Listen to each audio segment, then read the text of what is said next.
Welcome to the Startup Help Desk, your source to answers to questions about building businesses, starting companies, and the meaning of life. We have a panel here of experienced founders, investors, and entrepreneurs who are here to share all of our lessons so you don't make all the same mistakes that we make. And in fact, all our questions today are about co-founders and how to find and select the right co-founders for your business, and we've all been there. So this is something we will go into great depths. My name is Sean Burns. I've been a founder of companies for about 20 years, and so I've made mistakes across the board. And I'm joined, as always, by our panel, Ash and Nick. Hi, everyone. My name's Ash Rust, and I'm a pre-seed investor based in San Francisco. I mostly invest in B2B companies based in the UK, US, and Canada through a fund I started called Sterling Road. I've also worked at places like Trinity Ventures and Bullpen Capital as an advisor. Before investing, I was an entrepreneur myself, most notably an early employee at the social media company Clout, as well as the co-founder and CEO of SendUp. These days, I spend most of my time coaching founders, and I've helped more than 1,500 startups over the years. Hey, this is Nick Milionis. I'm co-founder and CEO of a startup called Navi.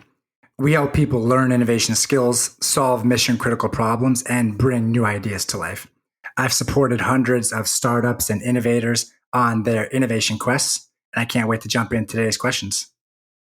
And as always, we have our questions submitted by you, the founders in the audience looking to build your businesses. And the questions today are all about co-founders. Many companies do have co-founders. Often the founding team is more than one person. And where do you find them? How do you find them? What's going on? We're here to tackle all those sorts of issues with the usual wisdom, humor, and ridiculousness that we bring on this show. So let's jump into it. Okay, cool. Here's our first. Use the word insight there.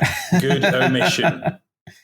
If you want answers, you come here. You want insights? I mean, I got nothing for you. So, okay, let's start out. This first question, I love this question because it just gets straight to the point. Guys, how do I find a co-founder?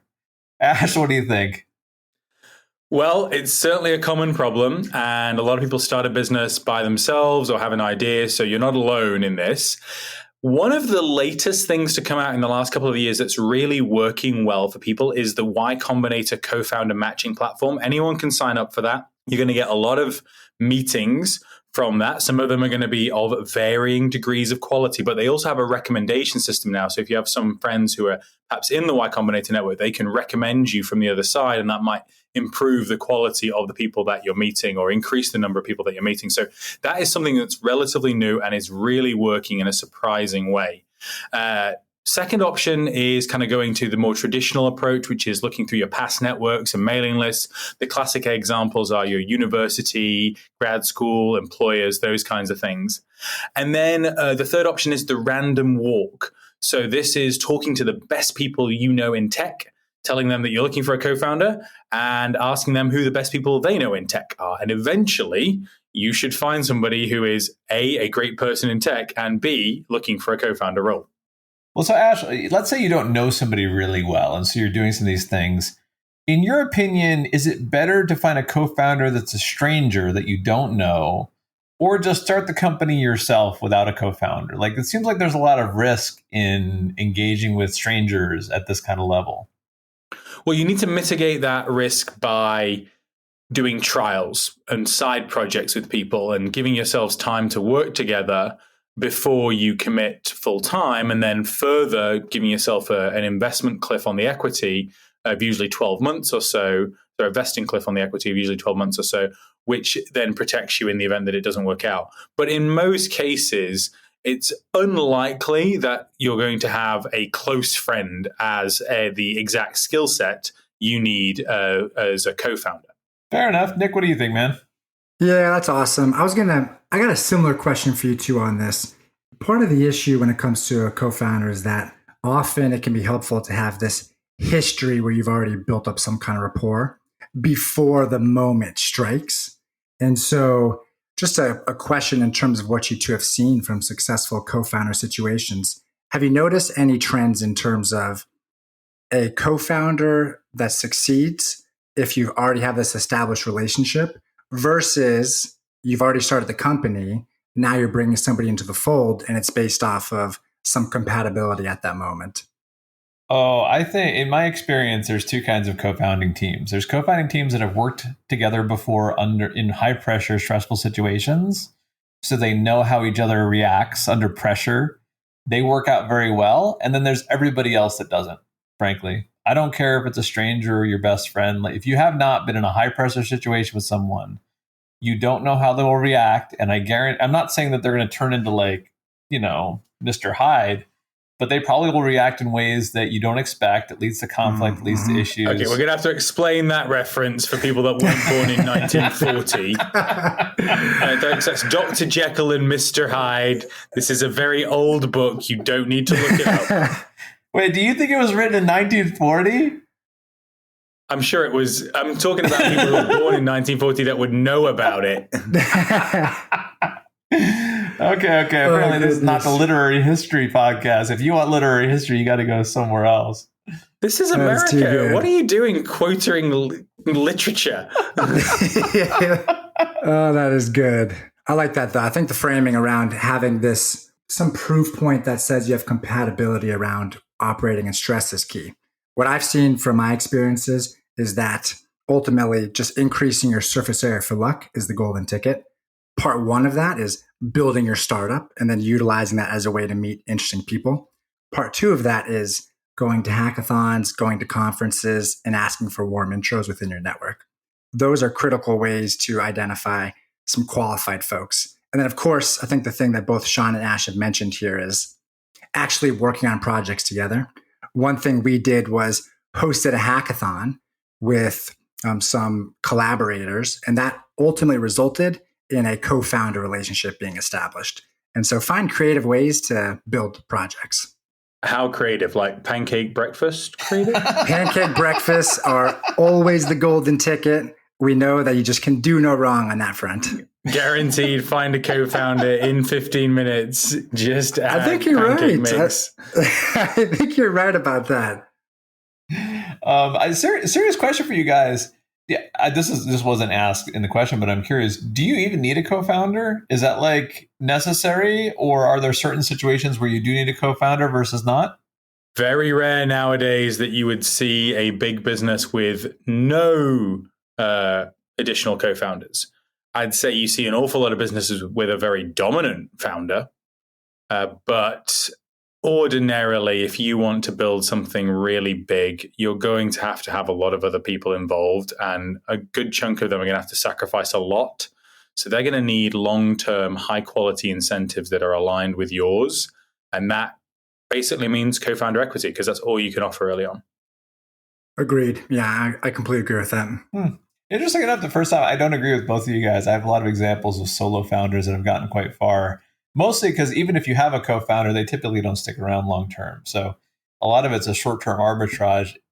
I don't know. My answer to my own question. These examples, these mystery examples.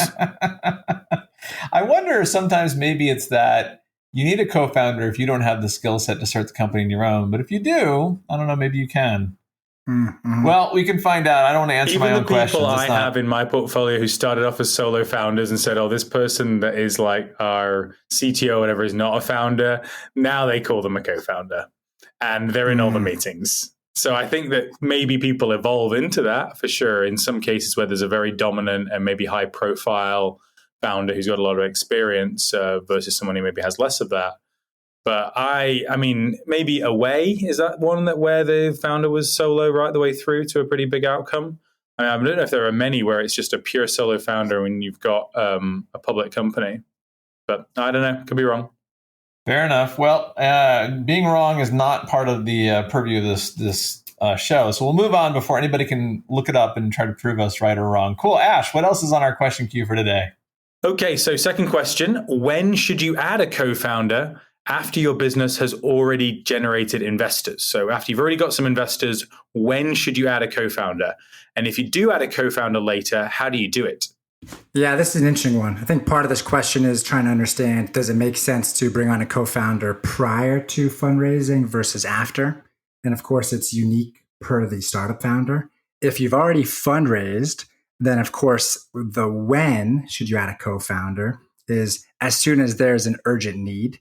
The way to do it would be similar to what we described, coupled with the fact that you now have investors that want to support you. Really utilize them to open doors to meet interesting people. And then, of course, that can be the golden ticket to securing someone that can be there for the long haul.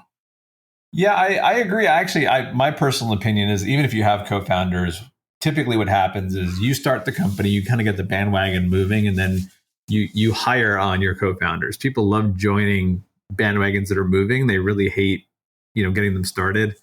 And so you're going to hire them on anyway.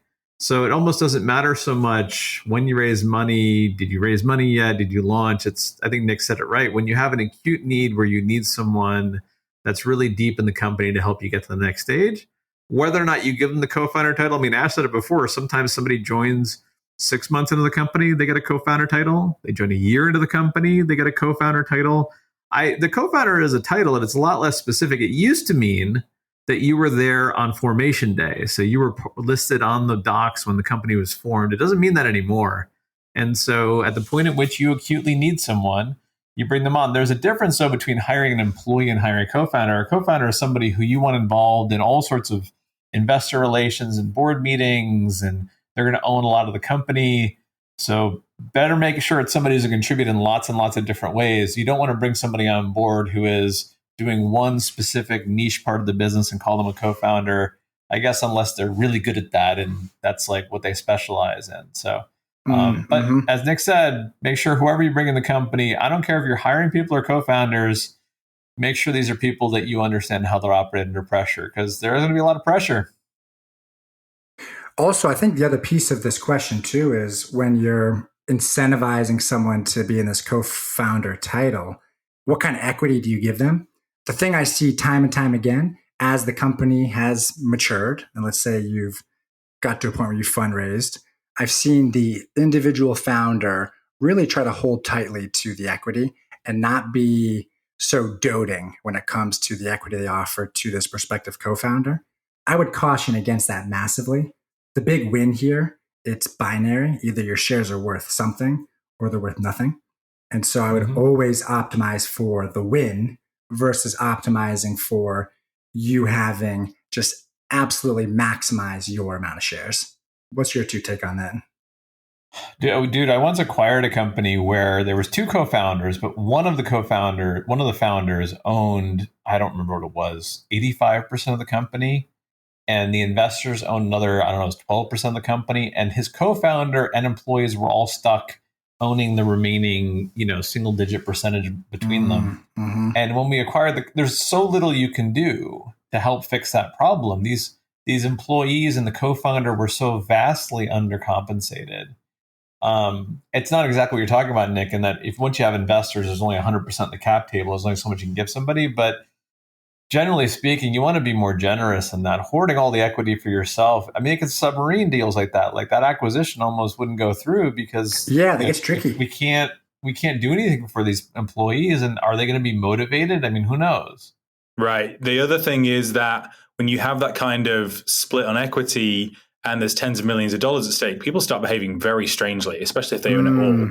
So it's hard in those tight situations to get a good outcome because, in that high pressure situation, you need a support network who's aligned with you, but you're by yourself.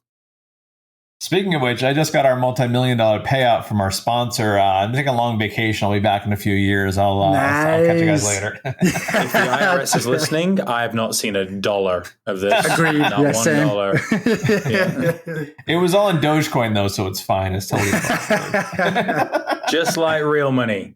Christy bucks. Now, there's a reference that hopefully nobody needs, but Still 25 years old, though.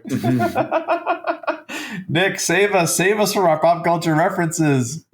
What other questions do we have, Nick? Yeah, this is a third question that we got from a founder. This founder asked, I read a lot of stories about co-founder fighting. Is it possible to avoid co-founder conflict? And if so, how? Sean, you want to kick things off? UFC. I do not think it's possible to avoid co-founder conflict. If you're really going to build a meaningful business, there's going to be so many ups and downs. You're going to have conflict at some point about something somewhere. The question ends up being, do you have productive and constructive ways to deal with it or not? And you've heard me say on this podcast many times before, I believe expectation setting is the root of all conflict. And often co-founder conflict comes from mismatched expectations. Maybe one of the co-founders thinks you'll find product market fit in a few months. Maybe one of the co-founders only has a personal runway for 3 months versus the other one has 2 years. Maybe one of them, thinks that you're going to be a B2B, AI app, and you pivot over to something that they don't find exciting. Whatever it is, when people have expectations that don't match yours, that's where these conflicts start to come up. And so the best thing you do, if you want to reduce conflict, other than what I said before, which is find somebody who you've been in a stressful situation with, is have a really explicit conversation about expectation setting in a way that's awkward for most people, because we don't often sit down and talk about our expectations. But you got to sit down everything. How long do you have? How long is your personal runway? How long do you think things will take? How much are you willing to put up with in terms of the ups and downs? And just have that conversation and be really and constantly re-clarify and reestablish expectations. It's not magic bullet. You're still going to have conflict. You might disagree, for example, on hiring somebody or not hiring somebody, but at least if you set expectations appropriately, you know where the other person's coming from. You can be honest and transparent in a way that isn't super common in most business relationships, but absolutely has to be. In fact, not even a lot of, marriages and relationships do you get to that level of clarity on expectation setting. But you really have to, because once this happens, when somebody in your cap table, they're in your cap table forever. I don't know, Ash, you've coached a lot of companies. Well, I bet I'm you've just seen one or grateful two that fights. our wives aren't listening. That's the advantage of having, nobody listen to our podcast, is we know we can talk about people, they won't hear it. Yeah. So, it's not possible to build $1 billion company without a bunch of executive friction. I'm sorry, it doesn't matter how much you want to avoid conflict. Those two things are not compatible. Growth and obstacles just create friction. Somewhat along the same lines as what Sean has said, I think you can set up a good framework for debate. You can set up a process. You can empower decision makers to be the final point of contact and move forward with a bias towards action. But you're not going to avoid heated arguments. And just the reality is that it's very rare for a co-founding team to stay together over the decade that it's going to take. So just accept that. I think that you dampen down as much of the conflict as you can, but just remember that it's reality and it may well result in a departure eventually. Yeah, I mean, my first company, there was 3 of us co-founders. It was a 9-year journey. I was the only one that made it all 9 years. My second company was a 7.5-year journey. There was 2 co-founders and both of us made it the whole way, but that's unexpected, right? Normally you're going to lose at least one co-founder on your journey. To which point, actually, Ash, since you've seen a lot of companies, is there, other than setting a cliff on equity, are there any other best practices on preparing for that? If you know for a fact that not everybody's going to make the whole journey, is there anything you should be doing to prepare for that? Yes, I'm a big advocate for extending vesting schedules for everybody, right? If you're the primary or dominant co-founder, it's okay for you to have a 6 or 8 year vesting schedule for that massive amount of equity. And you should do the same for your co-founders. Now, the reality is that I'm not suggesting anything innovative here, unsurprisingly. I'm a VC. VCs have been asking for this for years. If you get to your Series A and Series B, very often, if you have got most of your vesting done or a good chunk of it, they're going to ask you to reset that and end up vesting the whole amount over 6 or 8 years anyway. So you might as well just get started with it that way, because it really reduces the risk even over longer term. Like if you're thinking about giving a co-founder 30 to 50% of your company, but they will have less than half of that after 2 years, well, that's a lot less risk for you, right? Versus if they were to get all of it over 4 years. Yeah, I don't have any specific opinions on this, because I feel like it's so dependent on the people involved. Because the flip side of what Ash is saying is it's also the case that if you're going to spend 4 years of your life toiling potentially for free, you could argue that you deserve your equity in exchange for that. But then the problem with equity is it's always a forward-looking compensation, right? It's trying to reward you for the work you'll do in the future. It is weird for somebody to have a lot of equity and walk away, since it's no longer an incentive for future work, because they walked away. They're not going to do any work in the future. So it's a difficult question. I don't have any good answers. I will say this: it's very rarely clean when a co-founder leaves. Even if everybody is professional, even if everybody's happy and there's no adversarial or malicious intent, it's rarely clean. they're just, well, if you start a company, your roots are everywhere in that business. And it's hard to part ways with somebody like that cleanly without any sort of repercussions in any way. But I don't know. Maybe that's just my experience. Or maybe, people just don't like me. That's also possible. Although obviously it's not true because I'm such a celebrity. Hey, we keep showing up day in and day out. There's no doubt about that. And that's because Ash and Nick are locked in the studio. Oh man! Quick question, a final question for both of you, Nick and Ash. You both started companies. How did you find your co-founders for your companies? My co-founders were a roommate from grad school, one of his roommates from undergrad, and then a friend of a friend, basically, who was living in the same kind of house as me, basically. So it was pretty tight knit, if I'm honest. The tactics I'm suggesting are not ones I used. That should probably have a small star and footnote on it. Oh, that is awesome. Well, across my companies, my co-founders have come from the following. One has been my sister, and so obviously an existing level of collaboration leading into that company for years. Second has been through hackathons. I've used that as a way to build friendships and be able to build projects with people and then utilize that to have this co-founding relationship. Third, as I mentioned, was hosting a hackathon. That was an awesome way to work with somebody side by side. And the fourth has been through someone that started off as, I would say, a prospective advisor and someone that was just interested in a space. We started collaborating and working on ideas together, and that led to a co-founding relationship. Cool. Excellent. Well, for my companies, my first company was friends from college. My second company was somebody I'd known for a long time. We've been trying to find ways to work together. But yeah, very nonlinear, kind of like this podcast. I mean, you think about it one day, the kind of people you work together with may not be people that had a really clear path or a single way that you ended up in it. You just, if you're lucky, you stay out in the industry, you meet cool people and you get to do cool things with them. So, and speaking of cool things, that's as much cool things as we have time for today. We've run out of time. We answered some questions about co-founders. As always, Nick and Ash, thank you for being the co-founders of this podcast. Much appreciated. Thank you. No, Sean. Thank you. If you have questions about startup companies, building businesses, whatever it might be, we would love to hear from you. Our website is thestartuphelpdesk.com. On Twitter, X, whatever they're calling it, we're thestartuphd. All the questions we answer are submitted by people just like you. So please submit more questions. We can have more fun discussions like this. But for now, the Startup Help Desk is closed. Good luck in building your business.